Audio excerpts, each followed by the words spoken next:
Sujoy, the laptop is now the new school. Every day he gets up in the morning to attend his third standard classes virtually. His parents are also trying to adapt to this new normal. Actually, online classes are becoming a big challenge for the parents because we need to sit with them during the classes, and we need to make them focus on the study, and because the children get distracted very soon. So it is a big challenge for the parents by that time. The COVID-19 pandemic has transformed the conventional mode of teaching model to one driven by technology.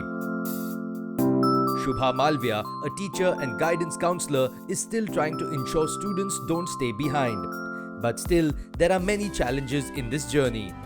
Well, in the beginning, of course, it was a little difficult because we were so unprepared and we never had this kind of situation. We used to take the classes in the classroom where there were children in front and there was a board. And now for teachers, teaching without a class board was really something very big.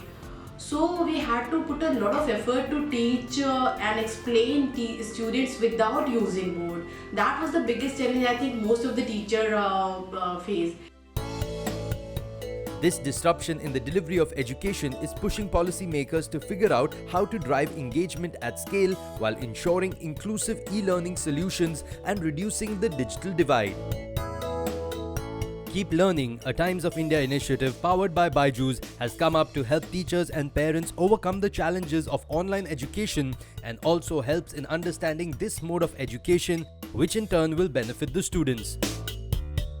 The initiative delves deeper into the pertinent topics of today: the national education policy, the new education policy, syllabus reduction, making technology easy, ensuring online teaching is effective, and many other topics, all along with real experiences of parents and teachers. A platform for an inclusive and better education scenario.